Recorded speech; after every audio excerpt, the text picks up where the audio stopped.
Então, ó, as funções horárias do espaço de duas partículas A e B que se movem numa mesma reta orientada são dadas no SI por... Então a gente tem aqui posição do móvel A igual a 4t e posição do móvel B igual a 120 menos 2t. Então ambas no SI. Então lembra que Sistema Internacional de Unidades, SI, a gente tem o quê? Velocidade em metro por segundo, distância, posição em metro e tempo em segundo. Tá? Então já sabemos as unidades do problema. A origem dos espaços é a mesma para o estudo dos dois movimentos, o mesmo ocorrendo com a origem dos tempos. Determine, letra A distância que separa as partículas no instante t igual a 10 segundos. Letra B, o instante em que essas partículas se encontram. E letra C, a posição em que se dá o encontro. Então, observe uma coisa. Primeira coisa a gente observar, tentar visualizar o problema, né? Então você tem aqui nossa orientação, né? Ele diz o seguinte, que a origem dos espaços é a mesma para o estudo. Então vamos pôr a origem aqui. Né? E o que a gente observa? Se você notar, primeira coisa, que tipo de movimento os móveis possuem? Olha só, os movimentos, eles satisfazem a equação horária do MRU, que a gente já viu, que é S igual a S0 mais V vezes T. Ou seja, como a gente já viu, um móvel que tem movimento retilíneo uniforme, ou seja, velocidade constante, satisfaz a equação horária dessa forma, que é uma forma geral. Posição final é igual a posição inicial mais velocidade vezes o tempo. Então, observa, o móvel A, ele tem justamente a forma da função horária do MRU. Né? O que a gente não verifica aqui? Que a posição inicial, na verdade, não existe aqui. Né? Se você observar, se você fizer por comparação, para o móvel A, eu só tenho esse termo, velocidade vezes o tempo. Consequentemente, eu já posso concluir que móvel A partiu da posição 0. Ou seja, a posição inicial do móvel A é 0. Aqui está em metros, né? Então já concluo que a posição inicial do móvel A é 0. E sei que a velocidade dele é 4 metros por segundo. Então a velocidade do móvel A, 4 metros por segundo. Estou respeitando aqui a unidade de medida, Sistema Internacional. Bom, o móvel B, ele parte da onde? Da posição 120 metros. Então, ó, se eu marcar aqui, a origem do sistema é o mesmo para os dois móveis. Então você tem aqui, ó, 120 metros é da onde parte o móvel B. Ou seja, a posição inicial do móvel B, 120 metros. E a velocidade do móvel B? Mesma coisa. Se eu fizer a comparação, nota que a função horária é a mesma. Qual é a diferença? A diferença está nesse sinal aqui. Esse sinal, na verdade, vai indicar que a velocidade do móvel B ela tem sentido contrário à velocidade do móvel A. O que isso vai indicar? Isso indica, na verdade, que o móvel B, nós dizemos que tem um movimento retrógrado. Né? Toda vez que a velocidade de um móvel for negativa, você tem um movimento retrógrado. Quando a velocidade do móvel for positiva, você tem um movimento progressivo. Né? Então, se a velocidade é maior que 0, o movimento é dito progressivo.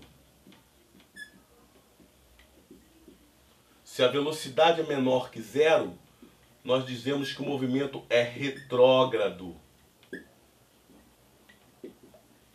O que é progressivo, o que é retrógrado? Progressivo, o móvel progride. Né? O móvel, a posição do móvel vai aumentando no decorrer do tempo. Né? Você vê, o móvel A tem um movimento progressivo. Por quê? Porque ele sai do 0, que ele parte do 0, e começa a se movimentar no sentido do aumento das posições. Já o móvel B, o que acontece? Esse sinal de menos indica o movimento retrógrado, ou seja, Na verdade, o móvel B está em movimento contrário. O seu movimento faz com que suas posições diminuam no decorrer do tempo. Então, na verdade, o que eu verifico? Que ambos estão em sentidos opostos. O móvel A parte do zero, indo aqui para a nossa direita, e o móvel B vai em movimento retrógrado, indo para a esquerda. Né? Aqui, velocidade do móvel B igual a menos 2 metros por segundo. Né? De cara, eu já verifico que esses móveis vão se encontrar em algum momento, que eles estão em sentidos opostos. Beleza. Então, a letra A. A que distância, determine a distância que separa as partículas no instante t igual a 10 segundos. Então, observe uma coisa. Se eu conheço as funções horárias de cada móvel, significa que eu posso conhecer a posição de cada móvel em qualquer instante de tempo. Esse é a grande vantagem. Essa é a grande vantagem de nós conhecermos a função horária dos móveis. Porque em qualquer instante de tempo eu posso saber exatamente onde o móvel se encontra. Então, se eu conseguir calcular a posição do móvel no instante 10 segundos e a posição do móvel no instante 10 segundos, a posição do móvel A no instante 10 segundos e a posição do móvel B no instante 10 segundos, é só eu ver, só fazer a comparação e eu descubro onde estão, qual é a distância, na verdade, entre os móveis. Então, vamos lá. Vamos fazer esse cálculo. Então, olha só. Deixa eu apagar aqui. Vou apagar para a gente fazer esse raciocínio de novo, só que agora matematicamente aqui. Então, deixa eu apagar. Bom, então continuando. Vamos calcular a distância que separa as partículas no instante t igual a 10 segundos. Então, eu vou descobrir onde está a partícula A no instante 10 segundos. Na verdade, você tem que a posição do móvel A satisfaz essa função horária. Logo, se eu substituir t igual a 10 segundos aqui, eu descubro a posição do móvel A no instante 10 segundos. Então, posição de A, 4 vezes 10, logo 40 metros. Significa então que no instante 10 segundos, o móvel A se encontra na posição 40 metros. Vamos fazer a mesma coisa para o móvel B. Posição do móvel B satisfaz aquela equação horária. Lembrando que é um movimento retrógrado, no caso A é um movimento progressivo. Então, se você substituir o 10, você vai ter posição de B, 120 menos 2 vezes 10. Aqui você vai ter 20. Né? Posição de B é igual a 100 metros. Logo, no instante 10 segundos, o móvel A se encontra na posição 40 metros. No instante 10 segundos, o móvel B se encontra na posição 100 metros. Se você fizer novamente a nossa orientação, né? Você tem aqui 0. E o que acontece? Quando t é igual a 10 segundos, a gente verifica então que o móvel A se encontra na marca, né, na posição 40 metros. Aqui é o móvel A. E no mesmo instante 10 segundos, nós vemos que o ponto B, a partícula B, se encontra na marca 100 metros. Né? Móvel B. Ainda B vindo para cá e A indo para lá. Logo, se no instante 10 A se encontra na posição 40 e B se encontra na posição 100, na verdade essa distância aqui entre os dois vai ser simplesmente 100 menos 40.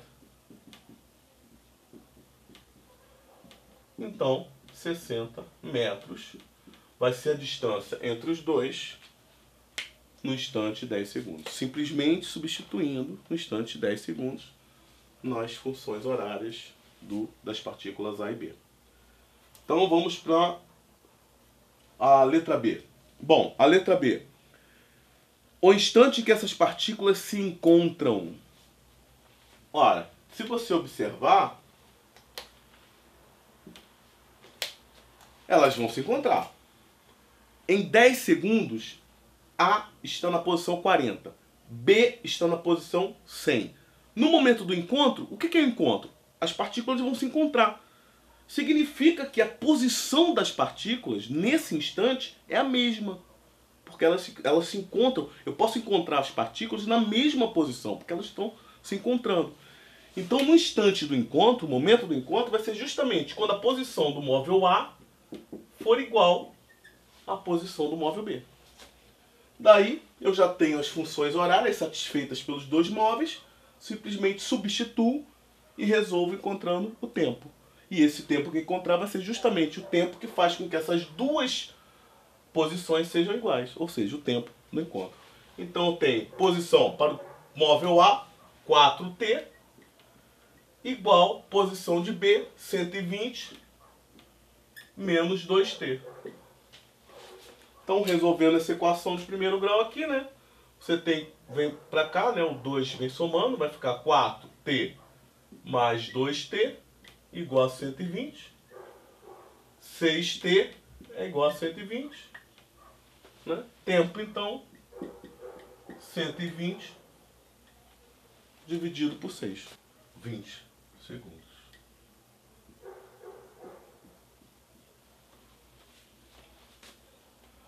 E na letra C, a gente tem a posição em que se dá o encontro. Ora, ele quer agora a posição. Se eu sei o tempo, o instante de tempo em que se dá o encontro, que é 20 segundos, logo, eu substituindo em qualquer uma das duas funções, eu encontro a posição que se dá o encontro. Porque lembra, o encontro, os dois estão na mesma posição. Então, tanto faz eu encontrar a posição do móvel A ou do móvel B. Claro que é mais interessante substituir na função do móvel A, né, mais rápido. Mas se você substituir na posição do móvel B, vai dar o mesmo valor. Então, substituindo na letra C, ele quer a posição que se dá ao encontro. Então eu vou substituir. Como eu sei que o encontro se dá em t igual a 20 segundos, então, qual é a posição em 20 segundos? Pego aqui do móvel A, 4 vezes 20, que vai dar 80 metros. Ah, você está com dúvida, acha que se você substituir em B não vai dar 80? Faz a conta então. Substitui em B. SB é igual a 120 menos 2 vezes 20. 2 vezes 20 dá 40. 120 menos 40 dá 80 metros. Tem que dar igual. Porque no instante 20 segundos eles estão na mesma posição, porque eles se encontraram. Certo? Então está aí o primeiro problema, que envolve conceitos de movimento retilíneo uniforme, ou seja, velocidade constante, com as funções horárias. Envolve movimento em que os dois corpos, os dois móveis, encontram-se em movimento sentidos opostos. Né? Um com movimento progressivo, pois sua velocidade é positiva. Então ele está no sentido do aumento das posições em relação à trajetória. E o outro com movimento retilíneo retrógrado, né? Que é a velocidade negativa, que implica então que suas posições diminuem com o tempo, no decorrer do tempo em relação à sua trajetória. Tá? Então o primeiro problema que envolve MRU.